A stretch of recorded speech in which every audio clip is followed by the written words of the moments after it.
தன்னுடைய வாகனம் மயிலாகவே இருந்தாலும் கூட பாரபட்சமின்றி தண்டனை வழங்கி நீதியை நிலைநிறுத்தினார் எம்பெருமான் முருகப்பெருமான். ஒருவரை முருகனை தரிசிப்பதற்காக மகாவிஷ்ணுவும் போறாரு, பிரம்மனும் போறாரு. மகாவிஷ்ணுடைய வாகனம் கருடாழ்வார், பிரம்மனுடைய வாகனம் அன்னப்பறவை. 2 வாகனங்களையுமே வெளியில நிறுத்திட்டு உள்ள போறாங்க. முருகனை வணங்குறாங்க, வாழ்த்துறாங்க.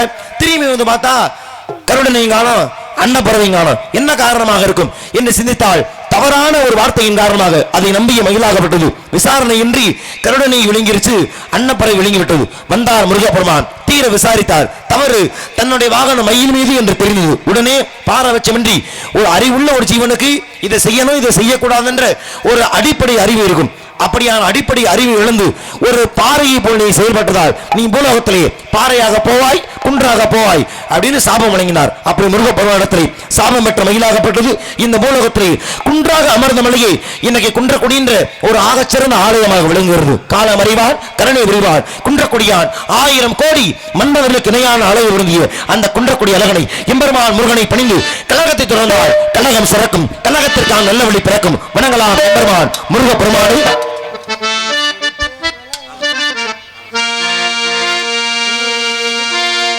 குடிவோர் அழகா, குன்றாடும் வேல் அழகா, கொத்து மலத்தோப்புகள் அழகா, எங்க குறவள்ளி மாப்பிளை அழகா, முகபாத்தழகா, திருப்புகழ்கேப்பழகா, கண்ணக்கணக்காப்புகள் அழகா, அங்கே மன்றாடும் காவடி அழகா, மயிலின் இறகு அழகா, அது பழகும் நடையும் அழகா, அழகு எல்லாம் அழகா, எங்க முருக போல அழகா, மலரா இளவா அழகா, மலையா குமரன் அழகா, குன்றாடும் வேல் அழகா, கொத்து மலத்தோப்பு அழகா, எங்க குறவள்ளி மாப்பிளை அழகா.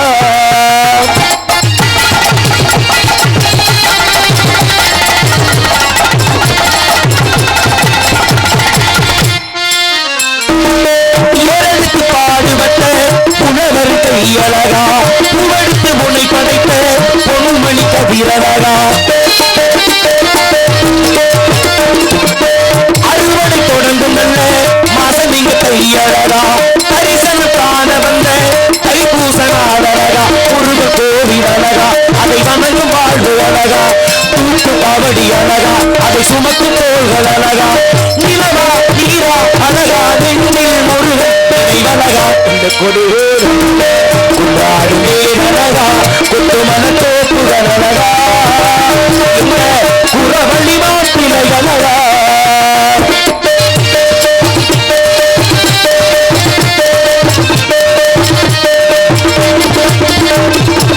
மக்கள் மொழி காக்கும் அந்த மன்னக்குடி மலை அழகா, வீரப்படை கை பிடிக்கும் வீரக்குயில் மொழி அழகா,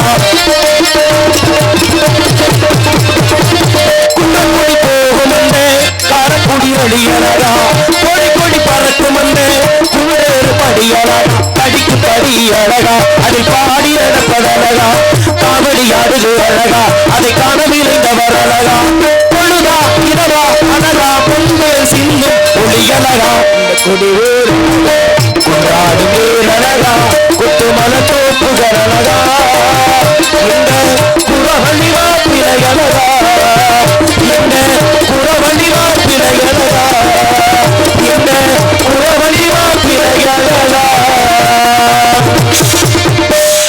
எம்பெருமான் முருகப்பெருமானை பணிந்து கழகத்தினை தொடர்ந்து விட்டாலும் நம சிவாய வாழ்க, நாதந்தாள் வாழ்க, இமைப்பொழுது மின்னஞ்சில் நீங்கான தாழ் வாழ்க, கோகொழியாண்ட குருமணி தந்தால் வாழ்க, ஆகாம மாயின் என்ற அன்னிப்பான் தாழ் வாழ்க, ஏகன் அணைகள் இறைவனடி வாழ்க என்ற ஓட்டுல கூடிய எம்பெருமான் ஈசனை பரம்பொருளை சிவபெருமானை பணிந்தாள் கழகத்திற்கான நல்ல மொழிகள் மேலும் பிறக்கும். பணியலாம்.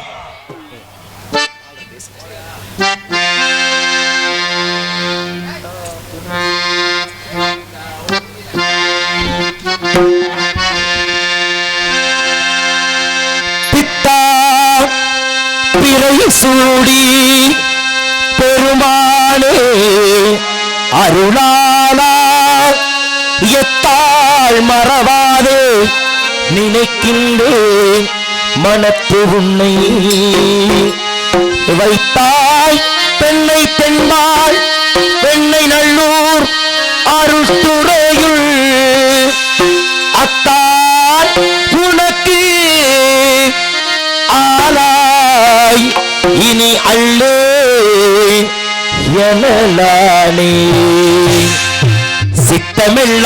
எனக்கு சிவமயமே.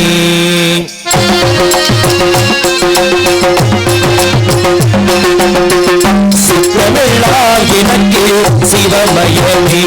உன்னை சேவித்த கரங்களுக்கு இல்லை பயமே. சித்தமெல்லாம் எனக்கு சிவமயமே. சேவித்த கரங்களுக்கு இல்லை பயமே. சித்தமெல்லாம் எனக்கு சிவமயமே.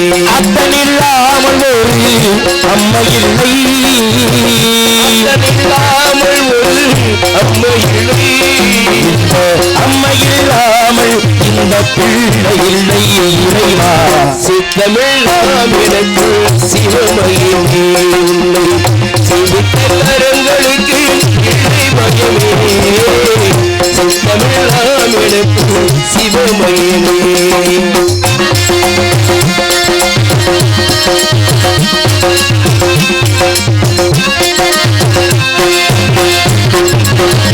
பக்தி பெருக்கில் எந்தன் ஊமுருக அந்த பரவசத்தில் உள்ளே உயிர் உருக. பக்தி பெருக்கில் எந்தன் ஊமுருக அந்த பரவசத்தில் உள்ளே உயிர் உருக. சக்தி எல்லாம் திரண்டு சிவம் பெருக. எல்லாம் திரண்டு சிவம் பெருக. சந்ததியோ உந்தனுக்கு அடிபடிய இருவா. சித்தமெல்லாம் எனக்கு சிவமயமே. உன்னை சேவித்த கரங்களுக்கு இல்லை பயமே. சித்தமெல்லாம் எனக்கு சிவமயமே.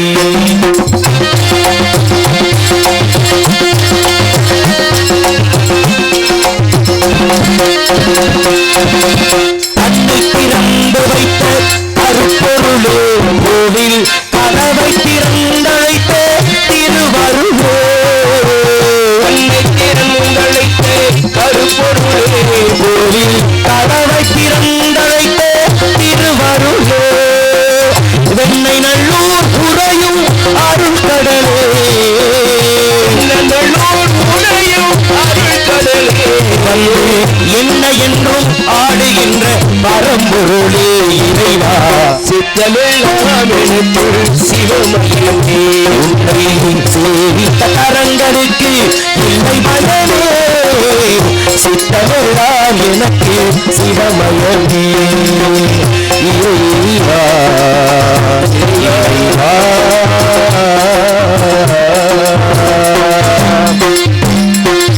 எம்பெருமான் ஈசனை மனிது கலகத்தை திறந்து விட்டாலும் மேலும் தாய்மையை போற்றாத எந்த ஒரு காரியமும் வெற்றி அடைந்ததாக எந்த ஒரு புராணமோ சரித்திரமோ ஏதும் கிடையாது. தாய்மை திரும்பி வருதா? அந்த அடிப்படையில் தாய்மையை போற்ற வேண்டும். தாய்மைக்கு அடுத்தபடியாக இந்த உலகமே போற்றுவது நட்பு. ஐயன் வள்ளுவனின் வாய்மொழி உடுக்கை இழந்தவன் கைவோலை ஆங்கே இடுக்கன் களைவதாம் நட்பு. அப்படி நட்புக்கு எடுத்துக்காட்டாக வாழ்ந்தான் துரியோதனே. ஏன்னா மகாபாரத கதையிலேயே மிகப்பெரிய ஒரு எதிரியாக பாவிக்கக்கூடியவன் யாருன்னா துரியோதனே. ஆனா அப்படிப்பட்ட துரியோதனனை எதற்காக நட்புக்கு எடுத்துக்காட்டாக கூற வேண்டும்? ஏன்னா அர்ஜுனனும் ஒரு ஆகச் சிறந்த வில்லாளி, கர்ணனும் ஒரு ஆகச் சிறந்த வில்லாளி. ஆனா அர்ஜுனனுக்கு கிடைத்த அந்த வாய்ப்புக்கு கர்ணனுக்கு கிடைச்சிச்சா அப்படின்னா கிடையாது. ஏன்னா அர்ஜுனன் ஒரு இளவரசனாக இருந்ததாலும் கர்ணன் ஒரு தேரோட்டியாக வளர்க்கப்பட்டதாலும் வாய்ப்பு கிடைக்கல. ஏன்னா அஸ்தினாபுர சபையிலே பாண்டவர்களும் கௌரவர்களும் தங்களுடைய வித்தையை காட்டிக்கிட்டு இருக்காங்க. அப்படி வித்தையை காட்டக்கூடிய அந்த சமயத்துல அர்ஜுனுடைய வில்வித்தையை பார்த்த அந்த உலகமே அர்ஜுனனுக்கு நிகரான வில்லாளி இந்த உலகத்துல யாருமே இல்லப்பா அப்படின்னு அங்கீகாரம் கொடுத்துறாங்க. அந்த நேரத்துல கர்ணன் போற ஐயா நீங்க அர்ஜுனனை சிறந்த வில்லாளி நீ ஏத்துக்கிறதுல எனக்கு எந்த மாற்று கருத்து இல்லை. ஆனா என்னுடைய திறமையை பாருங்க. என் திறமையை பார்த்த பிறகும் நீங்க அர்ஜுனன் தான் பெரிய ஆள முடிவு பண்ணீங்கன்னா அதை நான் ஏத்துக்கிறேன் அப்படின்னு வாய்ப்பு கேட்கிறேன். இப்ப என்ன சொல்ற ஒண்ணு நியாயமா அவனுக்கு வாய்ப்பு கொடுத்து அவன் என்ன திறமை இருக்கு அப்படின்னு பார்த்து அவனுக்கு திறமை இல்லைன்னா அவனை புறக்கணிக்கிறதுல எந்த வேறுபாடும் கிடையாது. ஆனால் வாய்ப்பு கொடுக்கறது முன்னாடி என்ன கேட்கிறாங்க? எப்ப நீ வாய்ப்பு கேட்கறது சரித்தேன், ஆனா யார் நீ முதல்ல இளவரசனா அப்படின்னு கேட்க. இல்லங்க இளவரசன் இல்லங்க. ஏதாச்சும் நாட்டுக்கு மன்னனா இருக்கியாப்பா? இல்லங்க நாட்டுக்கு மன்னன் இல்லங்க. சரி இல்ல துரோணர் போல உனக்கு யாராச்சும் குருநாதர் அமைந்திருக்கிறார்களா அப்படின்னு கேட்க. இல்லங்க எது கேட்டாலும் இல்ல இல்லைன்னு சொல்லிட்டேன். ஏன்னா சொல்லுவாங்க வித்துக்கு ஒருத்தன் வித்தைக்கு பல பேர். ஒருத்தரோட வித்தையை நம்ம முறையா கத்துக்கிட்டா இல்ல ஒருத்தர் இருந்து ஒரு நல்ல ஒரு விஷயத்தை கத்துக்கிட்டா கண்டிப்பா அவர் குருநாதர் ஸ்தானத்தில் விளங்குவார். எப்படி பாண்டவர்களுக்கு குருநாதராக துரோணர் விளங்கினாரோ, கர்ணனுக்கு குருநாதராக அந்த சமயத்தில் பரசரம் வணங்கினாரோ, அதுபோல யார்கிட்ட இந்த வித்தையை கத்துக்கிறோமோ அவர் குருநாதர்னா எங்க மாமா சிங்கதர மாமா, அவர் எனக்கு குருநாதர் தான். ஆமா, காரணம் என்னன்னா சிறு பிள்ளை 10 வயசுல என்னை முதல் நாடகத்துக்கு மேலே விட்டுட்டாங்க. 10 வயசுல நாடகத்துக்கு வந்துட்டேன். ஆனா அப்போ ஓரளவு நாடகங்கள்லாம் பார்த்து பேசுறது எப்படி அதெல்லாம் ஓரளவு தெரியும். ஆனா சுட்டு போட்டால் பாட்டு வரவே வராது. ஒரு துளியோட சுதியிலும் சேராது, தாளத்திலும் சேராது. மாமா அந்த மாதிரி சங்கத்தில் வச்சு மாப்பிள்ளை வசனம் பேசணும்னு சொல்ல, நானும் ஒரு 3/4 மணி நேரத்துக்கு வசனம் பேசினேன். பரவாயில்ல, நல்லா பேசுறான பையன் அப்படின்னு பாராட்டினார். அதுக்கப்புறம் பாட்டு பாட சொன்னார். ஒரு பாட்டு பாடுனேன். இந்த ஒரு சொல்லுவாங்கல்ல, கொஞ்சம் கொஞ்சமா சந்திரமுகியா மாறின கங்காவின் முகத்தை பாருன்னு, அது மாதிரி முகமே மாறிடுச்சு. மாப்பிள்ளை வா மாப்பிள்ளை, பக்கத்துல வீடு இருக்கு, சாப்பிட்டு போகலான்னு சாப்பிட பரவாயில்லையே சாப்பாடுலாம் போடுறாருன்னு சொல்லி பின்னாடி நம்பி போனேன். வீட்டை பூட்டி சாப்பாடு நல்லா போட்டார். விட்டார் வரும் ஒரு கொட்டு நங்குன்னு தலையில நாரதரா நிக்கிற, பாட்டுக்கு நாரதன் சொல்லுவாங்க. பாட்டுனா சுதியும் சேரல தாளம் சேரல அப்படின்னு வயிறு நிறைய சாப்பாடும் போட்டு சுதினா இதுதான் தாளம்னா இதுதான் அப்படின்னு பாடலுக்கு அடித்தளம் போட்டவர் என்னை குருநாதர் மாமா சிங்கத்தர மாமா அவர்கள். என்னைக்கு மறக்க மாட்டேன். நன்றி மாமா. அப்ப அது மாதிரி குருநாதரா இருந்து வித்தியை கத்துக்கிட்டேன், பிரசன்ன மாட்டேன். ஆனா வித்தியை கத்துக்கிட்டாலும் அதை சபையில ஏற்க மறுக்கிறாங்க. நீ இளவரசன் இல்லப்பா, அதனால இந்த சபையில உன்னை ஏறக்கூடாதுப்பா அப்படின்னு மறுத்த பொழுது எல்லாருமே வேடிக்கை பார்க்கறாங்க.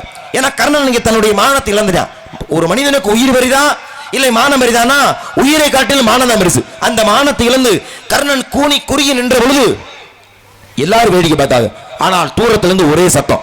என்ன சத்தம்? கர்ணா, நீ கலங்காதே. இச்சபையில் ஏறுவதற்கோ இல்ல உன் திறமையை காட்டுறதுக்கோ உனக்கு மண்ணென்ற தகுதி உனக்கு வேணும்னா நீங்க கவலைப்படாது. எனக்கு சொந்தமான அங்க தேசத்திற்கு இன்று முதல் நீ அரசன் அப்படின்னு அறிவிப்பு வெளியிட்டான். யாரு? துரியோதனன். பார்த்தா கர்ணன் நினைச்சானா இவன் யாருன்னே தெரியாது, இவன் நல்லவனா கெட்டவனா தெரியாது. ஆனால் என்னுடைய மானத்தை இழந்து நான் தவித்த பொழுது இவன் எனக்கு மானத்தை கொடுத்திருக்கான், இவனுக்கு நான் என்ன கொடுக்கலாம் என்று சிந்தித்தான். உயிரையும் கொடுத்தான். மகாபாரத கதையில் துரியோதனன் மீது 1000 மாட்டுக்கருத்து இருந்தாலும் கூட நட்பு என்ற அடிப்படையில் அவனுக்கும் கர்ணனுக்குமான நட்பு ஒரு ஆகச்சிறந்த நட்பாக விளங்குகிறது. அப்படியான தாய்மையை போற்றி தாய்மைக்கு இணையான நட்பை ஒரு சேர வர்ணத்தால் அதன் பிறகு நமது கழகத்தை தொடர்வதற்கான நல்ல வழிகள் ஏதும் கிடைக்கிறதா என்பதை பிறகு கவனிக்கலாம். நாராயணா.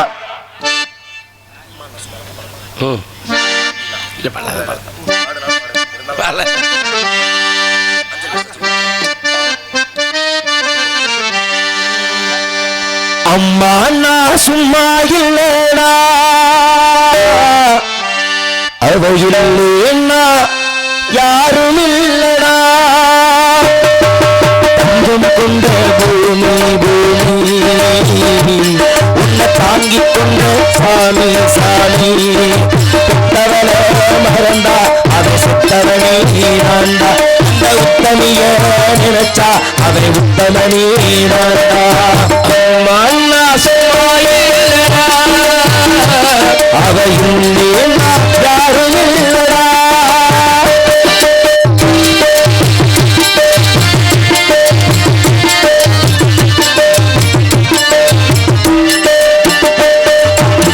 நல்ல பேர நீ எடுத்தா அப்பனுக்கு சந்தோஷம், நாளை காசு நீ கொடுத்தா அண்ணனுக்கு சந்தோஷம். போற வழி போவதுட்டா உள்ளத்தெல்லாம் சந்தோஷம், வாரதெல்லாம் வாரி தந்தா ஊருக்கெல்லாம் சந்தோஷம். நெஞ்சிலே மந்திரம் போனா மந்திரா தெய்வம் உன்னை கொடுத்து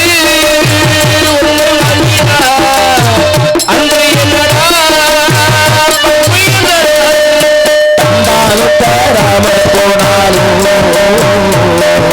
பாக்குமத கோயிலாண்டா.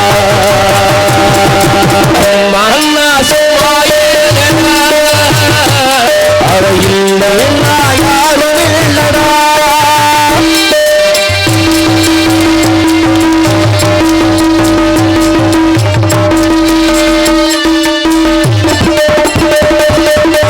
ராகுபக கண்முடிச்சு நாடு ஒன்ன பாத்திருப்பா, தாராட்டு பாடி வச்சு தம்மடியில் தூங்க வைப்பா, பிள்ளைகளை தூங்க வச்சு கண்ணுரத்தம் தள்ளி வைப்பா, உள்ளத்துல ஒண்ணு வச்சு ஊருக்கெல்லாம் சொல்லி வைப்பா. கொஞ்சம் பசித்தா நெஞ்சு கொதிக்கும் தாய போடலாம் சாலையில்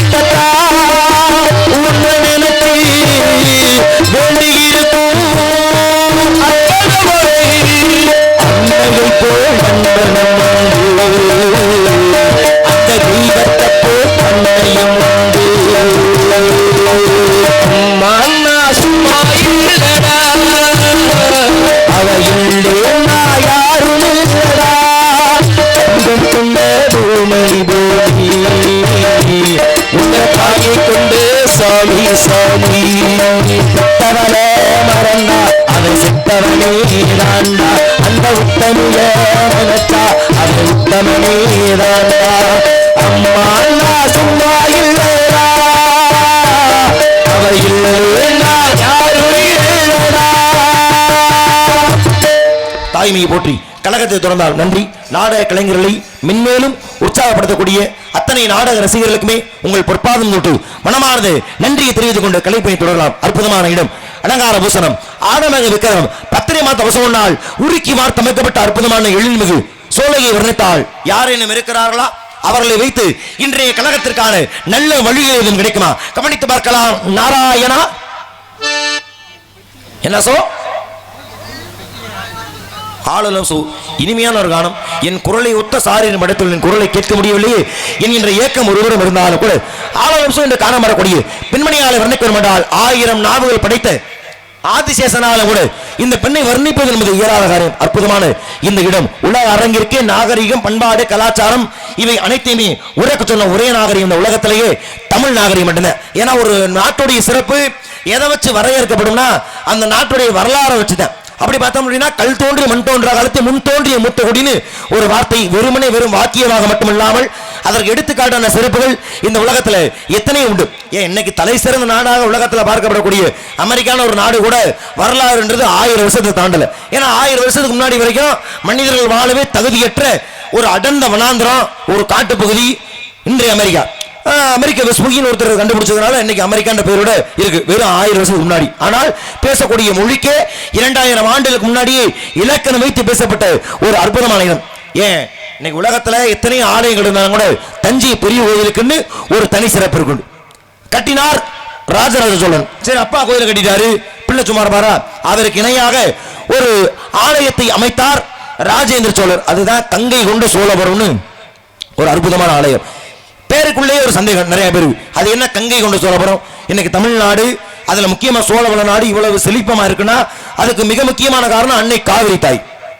ஒரு சோழ மன்னே ஒரு கோவில் அமைத்து ஒரு நதிக்கு பெருமை கொடுக்கிறதா இருந்தா நியாயமா காவிரி கொண்ட சோழபுரம்னு வச்சிருக்கணும். ஏன்னா இன்னைக்கு சோழவள நாட்டை சிறப்பா மாத்துறது காவிரி யாருதான். ஆனா கங்கைக்கு தமிழ்நாட்டுக்கு சம்பந்தம் இல்லை. அது தமிழ்நாட்டிலே உடல அது வடநாட்டை ஓடிக்கிட்டு.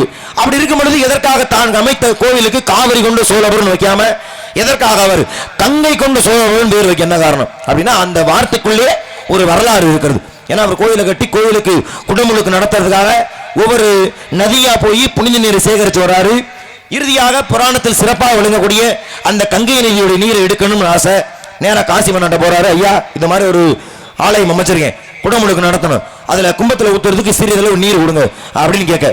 ஆனா அதுக்கு கப்பம் செலுத்திட்டு தான் போகணும்னு அவன் சொல்ல. கப்பம் செலுத்துவது என்பது நம்ம நாட்டை அவனுக்கு அடிமையா மாற்றி அதற்கு சமமான ஒன்று. பார்த்தேன் அப்படியாப்பா அப்படின்னு திரும்ப நாட்டுக்கு வந்தாரு. படை விரட்டி போனாரு. சொன்ன மன்னனை போரிட்டு வெற்றி கண்டாரு. வெற்றி கண்டு சொன்ன அவன் தலையிலேயே கங்கை நீரை கொண்டு வந்து இங்கே அபிஷேகம் செய்தாராம். இப்ப வடநாட்டில் உள்ள கங்கையை தமிழ்நாட்டுக்கு கொண்டு வந்த நினைவாக வைக்கப்பட்ட பெயர் தான் கங்கை கொண்ட சோழபுரம். ஒரு வார்த்தைக்குள்ளே அத்தனை வரலாறு. அவருக்கு இன்னொரு கடாரம் கொண்டான்னு ஒரு பேர் இருக்கு. ஏன்னா கடாரம்ன்றது இந்த மலேசியா பக்கத்தில் இருக்கக்கூடிய ஒரு தீவு. அப்ப கடாரம் வரை சென்று அதை வெற்றி கொண்டார். அப்ப கடல் 1000 வருஷத்துக்கு முன்னாடியே கப்பல் படை அமைத்து கடல் கடந்து வெற்றி கொண்ட ஒரு பெருமை 1000 ஆண்டுகளுக்கு முன்னதாகவே இருந்திருக்கிறது. அப்படியான சிறப்பு மிக்க இந்த இடத்தின் சிறப்பை வர்ணிக்க வேண்டும் என்றால் ஒரு முறை வர்ணிக்கலாம்.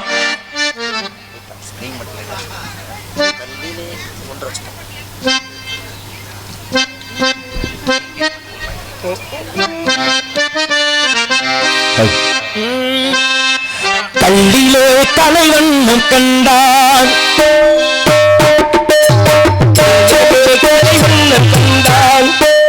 கல்லிலே கலைவண்ணம் கண்டான் இரு கண் பார்வை வரைந்தாலும் பாடும் வகை கண்டான். கல்லிலே கலைவண்ணம் கண்டான் இரு கண் பார்வை வரைந்தாலும்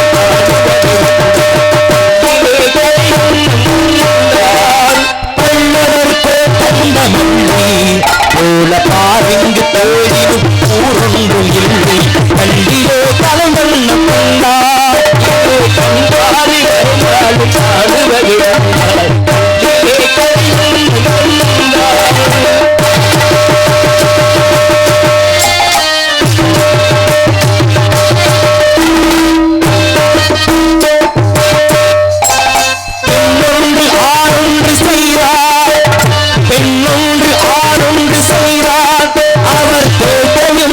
செய்யும் பாதையில் வைத்தார்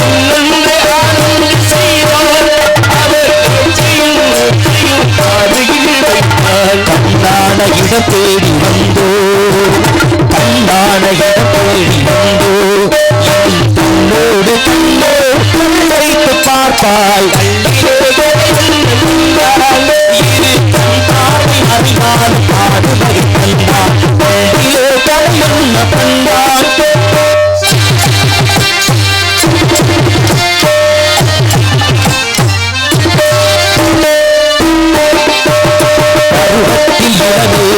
ஒரு பக்கத்தில் இன்னிசை மேலும் முழங்க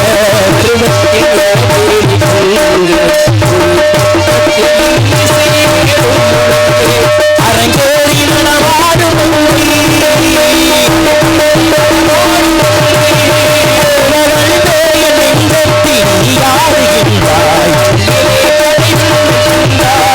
இரு கண் பார்வை அறியாத பாடுவகை கண்டான் கண்டிலோ கலை வண்ண கண்டான்